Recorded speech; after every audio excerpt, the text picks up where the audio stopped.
Testing. Did I finally get the robotic voice to go away?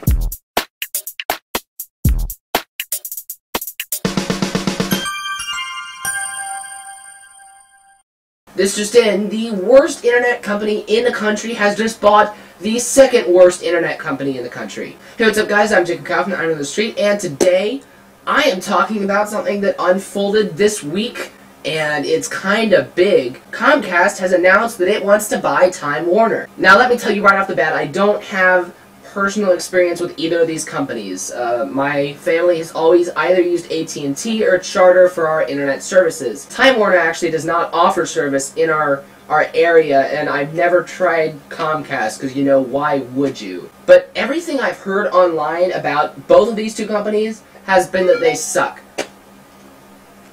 YouTube sends me the same email 3 times every time they do a mass email. I hate it.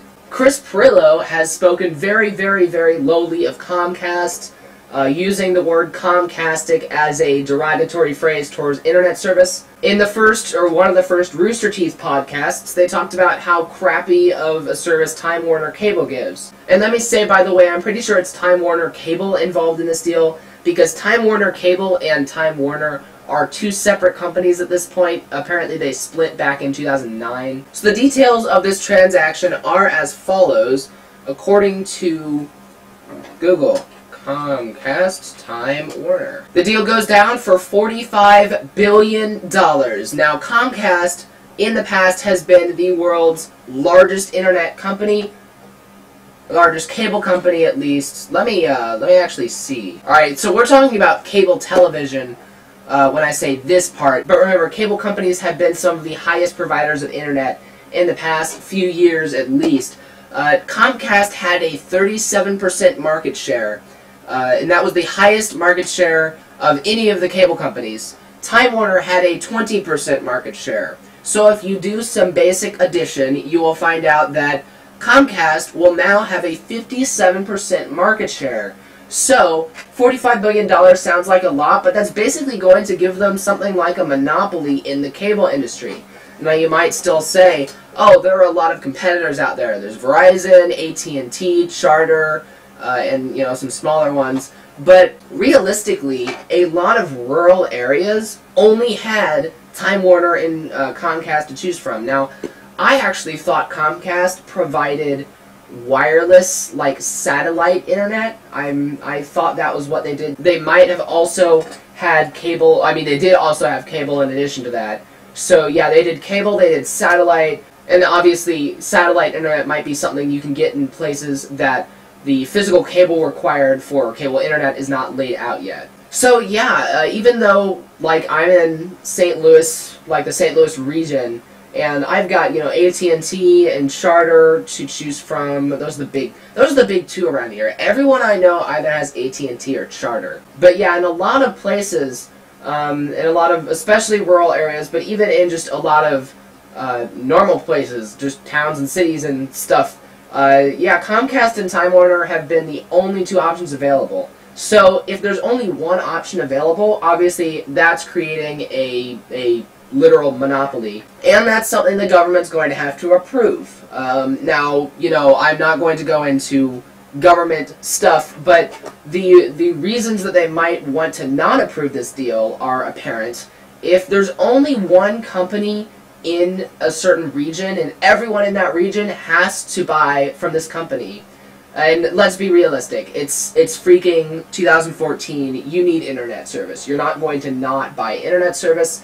And also, let's be realistic, a lot of people say, oh, well, you could just move. No, you can't just pick up and move because your cable company's charging too much. So yeah, if there are big areas where there's going to be no competition and Comcast is going to be the only company offering cable at all, cable internet, cable TV, or anything, that's going to create problems. Because Comcast, I'm not saying this has to happen, but let's be real here. Like I said, Comcast and Time Warner both are among the lowest customer satisfaction rates right now. So if you combine the 2 horrible companies together that have horrible tech support, horrible service, and are, you know, I don't know about pricing, but if you put them together so they no longer have to compete with anyone, they can do anything they want to. They can fire all of their HR people, and they can just have absolutely, like, worse tech support, 10 times worse than what they have now. They can raise their prices as high as they want. Of course, they're not going to just double it or triple it in one day, but over the years, they can raise it as high as they want. They can do whatever they want because they don't have anyone else to compete with. And their service, they don't have anyone else to compete with. They don't need to worry about their quality of service. They don't need to worry about speeds anymore because they are literally the only option for a lot of people. Now, funny enough, the government is worrying about stopping this from happening. The government's been growing. I just want to do a quick sidebar here. The government is taking care of more and more stuff. They want to take care of healthcare. They want to take care of Social Security, you know, all that stuff. The government doesn't have any competition either. So, you know, the government's kind of being a hypocrite when it blocks these kind of deals. I'm not saying that it shouldn't block these kind of deals. I'm just saying, think about that. The government doesn't have any competition either. The government is a monopoly. But we're not talking about the government in this video. We're talking about Comcast and Time Warner. I'm sharing this with you guys because I found it really interesting. I had heard of both Comcast and Time Warner in the past. I thought this was some interesting stuff going down when I read about this. Comcast does have experience buying very large companies or corporations. In 2011, it did persuade the government to approve a bid for NBC Universal for $30 billion. So it has acquired very, very large corporations in the past. Now here's something interesting. Like I said, where I live, you either have AT&T or you have Charter. We don't have Time Warner. Nobody uses Comcast that I've seen. I mean, I've seen like ads for Comcast in St. Louis downtown, like the city, but I'm not in the city itself. So yeah, I thought Charter was one of the biggest cable companies in existence, when actually it is quite small. Like I said, Charter only has 7% of the market share, and AT&T, the only company bigger than Charter that I can see from where I'm at in the world, only has 8% of the market share. So yeah, the two biggest companies in my region are two of the smaller companies worldwide or nationwide. And that I thought was really interesting. And another really interesting thing is that Charter has actually been bidding on Time Warner. Charter's been asking Time Warner, here, I'll buy you for this much, I'll buy you for this much, and they've been increasing their bid every time.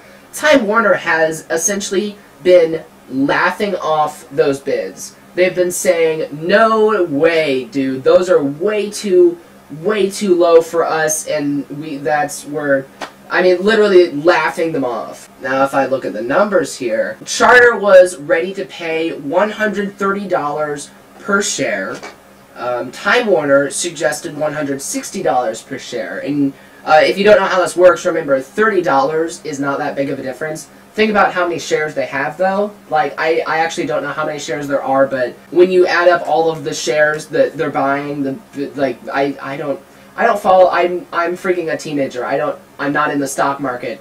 But that amounts to, like, billions of dollars of difference. They're saying, no, you want to buy us for this billion? No, add a couple billion more. So Comcast is buying it for $158.82 per share. $158.82. So slightly less than Time Warner was wanting Charter to buy it for, but it's still, you know, a good $20, $28 more than, about $29 more than Charter was offering per share. So that's a really big difference. So that was like the main point of this video, was letting you guys know that. And you'll have to let me know in the comments section, what are the major internet companies in your area? Because, like, yeah, everyone, like, it just blows my mind that everyone in where I live, everyone around me has either Charter or AT&T, yet when I look at the nationwide perspective, that makes up a really small amount of the market share. So yeah, let me know what companies are big in your area. I think it's really interesting that Charter was trying to buy Time Warner. That would have amounted to a huge change in the market share perspective, because Charter would have jumped from a smaller competitor to a major competitor. In fact, if Charter had bought Time Warner, no, they would still be smaller. They'd be 10% smaller than Comcast still. But they'd still be, yeah, sizably bigger. So yeah, what do you think? Do you think that this deal is going to be approved? Do you think it should be approved? Some people say that with Comcast and Time Warner working together, services might improve. They might pool their resources together and improve their service, improve their customer service, improve their speeds and stuff. Others say, you know, if there's no competition, they're not going to have any reason to do that. Why would they improve their services when they could up their prices instead? And that doesn't sound right, but, you know, it literally, that's how it works when there's a monopoly. You can do whatever you want. Whatever you want. Now, while we're here, I want to talk about a couple of other internet companies. One is AT&T. As you know, AT&T used to do DSL service, and that's what my family had until like a year and a half ago when we switched to Charter. And DSL was super slow. Charter is super unreliable. I guess I'd rather have Charter than AT&T's old DSL service because it's so much faster. But we've had Charter internet break down a lot, and our TV service for Charter has broken down a lot. And Charter's guide on the TV has ads on it, which I think is crap because we're paying them for service. They don't need to be putting ads on our TV. I mean, I know commercials. I'm not talking about commercials. I'm talking about in the guide. DirecTV, which is what we had before, which is owned by AT&T, they did not have ads on their guide. And yeah, AT&T's DSL never went out. It was super slow, but it was always there. But yeah, AT&T has been switching everything over to UVerse recently, which they're throwing around the term fiber optic. And actually yesterday, AT&T sent people out through my neighborhood, walking around knocking on doors, offering to switch us over to UVerse for a really low price. And they specifically said fiber optic. I was not downstairs at the front door when this was happening, but yeah, my parents said that they did use the term fiber optic when they were trying to sell them to UVerse. And AT&T, they're not lying about fiber optic. AT&T's UVerse network does utilize fiber optic technology, but the thing is, it's not fiber optic to your home. It's fiber optic to a box somewhere in your neighborhood, and then it's regular plain old DSL from that box to your house. So the reason it's so much faster than DSL was is because the DSL is a whole lot shorter, and then from that box all the way to AT&T is fiber optic light speed, and that's really fast. But they're only getting up to like 48 megabytes per second. Google's getting up to a gigabyte per second with their fiber optic service, and that's the other company I wanted to talk about. Remember, a gigabyte is 1,000 megabytes, so AT&T with half fiber optic service is getting 48 megabytes per second. Google with full fiber optic service is getting 1,000 megabytes per second. That's a little bit higher. Now, it's really interesting that Google has been introducing Google Fiber. If you go to fiber.google.com, you will see their promo page for it. Right now, there are only 3 places in the country you can get this. You can get it at Kansas City. Which Kansas City is that? Is that Missouri or Kansas? I expect it's Kansas, but, oh, no. Kansas City, Kansas, and Kansas City, Missouri, both getting fiber optic under construction from Google. Austin, Texas, and Provo, Utah. UT is Utah, right? Now, the reason that AT&T is doing half fiber optic is not just because they want to screw people out of fiber optic, it's because it's actually really expensive. Fiber optic lines are not like Ethernet cables. You know, I've got an Ethernet cable here, and you can see it's kind of bent up a little bit. It works perfectly fine, and I can just, you know, twist it around and do whatever, and it just plugs in. That's not exactly how fiber optic lines work. Fiber optic lines have glass fibers in them that light is sent through the glass fibers, so you can't really bend it too much.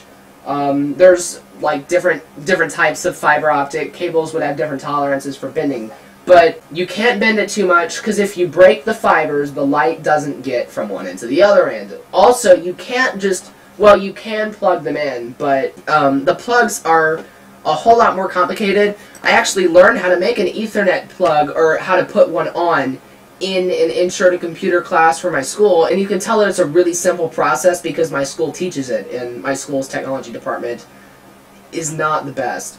But, you know, there are 1, 2, 3, 4, 5, 6, there are 8 wires inside of this cable, 8 copper wires that are totally flexible and everything, And all you have to do is connect each copper wire to one of these endpoints, and then just crimp this end on, and that's literally all you have to do to put one of these on.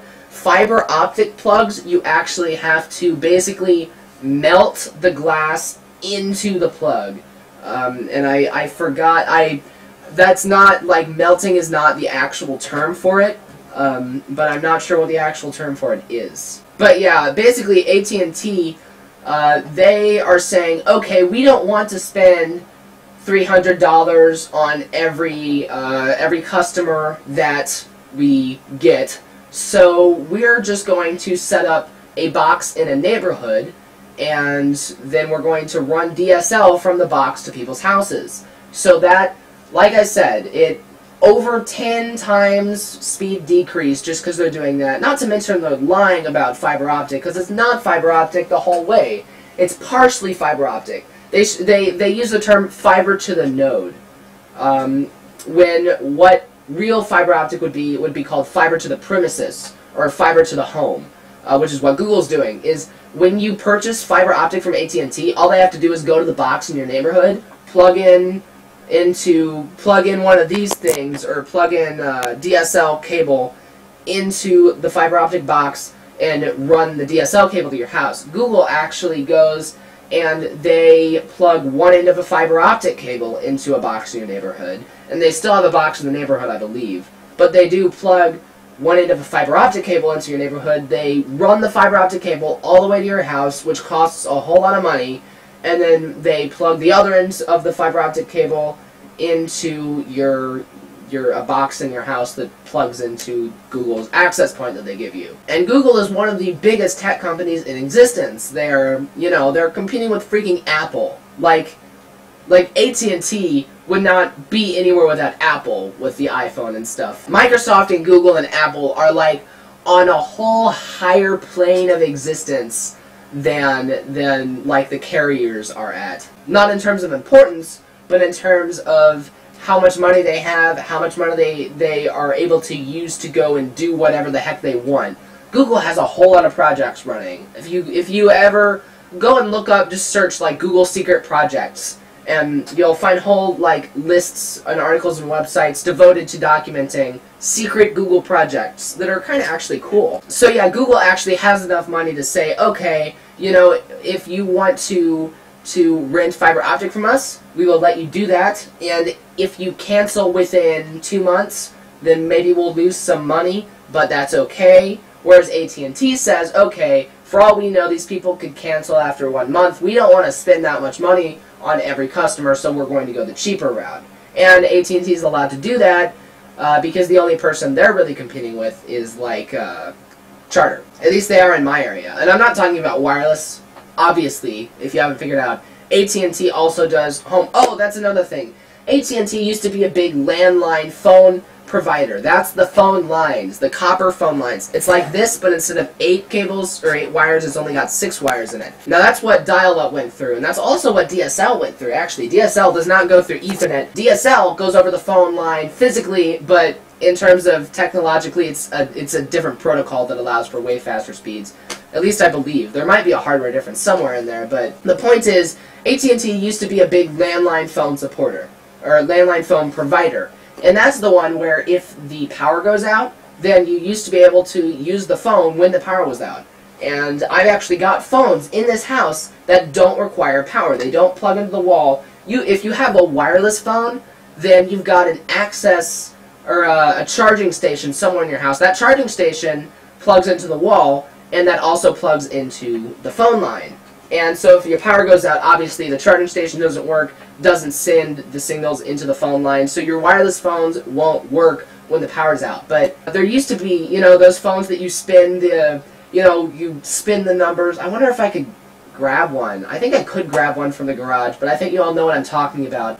Some phones have those spinny things where you like put your hand over the number 1 and spin it to the end, and then it clicks back, and you put it in like the 4 little circle and spin it to the end, and then it clicks back. And I mean, even some phones that have just push buttons, touch tone things, those also, they made those that did not require power. AT&T's new Uverse stuff when you get a landline through AT&T Uverse, you're not actually getting a real landline. You're not getting it through a traditional, something that slightly resembles this but with less wires, phone cable.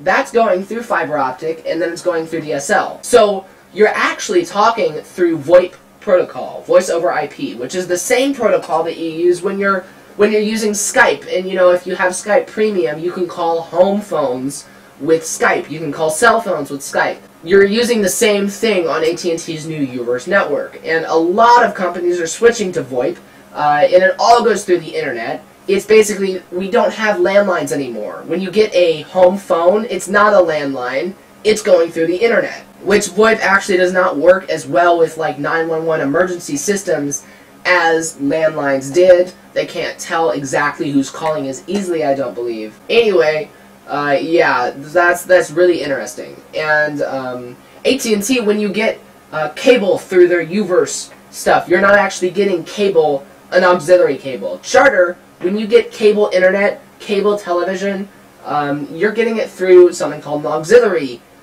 cable, which this is not auxiliary. This is Ethernet, obviously. You already knew that. This has 8 wires in it. Auxiliary cables only have 1 wire in them. And you might be thinking, oh, well, that must be a whole lot slower, but it's not. The signals don't have to be as strong because the cable's actually a little bit thicker than this. Not like this thick, but it's like this thick maybe. And since there's only 1 cable in there, or 1 wire, the wire can be higher quality, and there's more padding around the wire, so you have a lot less interference and stuff. And that's traditionally, that's Time Warner cable. That is Charter cable. That's television cable that you're getting, and that's cable internet, is going through an auxiliary cable. And if you have cable service, you've got an auxiliary cable. Remember, you have to put it in, you have to screw it in. It's just the 1 prong. You put the prong in and you screw it into the set-top box, or you screw it into your modem if you have cable. And if you have DSL, instead of doing that, you plug in one end of a phone cable into your DSL modem, the other end of a cable into your wall outlet for your phone. Now, AT&T, when you get Uverse through them now, you're not actually getting cable. You are getting internet TV. It is being sent over the internet. Just like your phone is being sent over the internet, your TV is also being sent fiber optic to the node in your neighborhood, and then from there your TV goes through DSL to your house. And that's why you can watch from any place in your house. You know, AT&T, oh, you can pause it in one room. If you're watching something on an AT&T DVR, you can pause the DVR in one room, walk to another room in your house that also has an AT&T DVR in it, and press play and pick up from the same location, because it's all through the internet. It might not actually be on the internet. Your recorded stuff might not actually be on the internet. They might be, I'm not sure how it works, but at the very least, they're connected to a network, and it's two-way. Your TV can communicate with AT&T, whereas my TV cannot communicate with Charter. It's a one-way thing. Charter sends stuff to my TV, does not go the other way. Google Fiber does not offer phone service, but it does offer TV service in addition to its internet service. And just like AT&T, how it's not really cable, Google Fiber TV is also going through the internet. You get the same channels. You get the same channels as you do, because they're setting it up so it's familiar. It's a familiar interface. You've got the same DVR. It's the same setup. It's like you're using cable. But underneath the consumer layer, when you actually look at the technology behind what you're doing, what you're getting, it's going through Google's fiber optic lines. So what we're seeing here is a whole bunch of different protocols being used, and it's really cool that we're seeing a lot of evolution in the protocol. Cable does not go through cable anymore. Fiber optic's not really going through fiber optic yet in terms of AT&T, but yeah, basically what we're seeing is a whole bunch of stuff changing with how we use cable, how we use the phone. It's all through the internet now. Everything goes through the internet now, and that's one of those welcome to the future things. It's like your phone goes through the internet. You might not have known it, but if you use Uverse, your phone goes through the internet. Your TV goes through the internet. Welcome to the future. So yeah, let me know what you think about any of that, or if you have any questions about anything I just said. The main point of this video is just letting you know that Comcast bought Time Warner, but it was also letting you know about Google Fiber and about how Uverse is not actually fiber optic. They do set up fiber optic for new houses that are being built, But unless your house was built within the last couple years, it's not going to be fiber optic. It's going to be fiber optic to the node in your neighborhood, and then from that node to your house will be DSL. So yeah, I was just letting you know those 3 pieces of information, and that only took me 32 minutes. So yeah, I'll have fun editing this later. So yeah, like I said, let me know if you have any questions or if you want me to cover anything else. Remember to like if you enjoyed this video, and yeah, leave your comments about anything I asked for opinions in this video for. See ya. Oh, that's right. Just in case you were wondering what this shirt was this whole time, that you could only see the top, it's an IT crowd reference. There you go. So yeah, I'm Jacob Kaufman, I'm in the street, and I will see you later. See ya.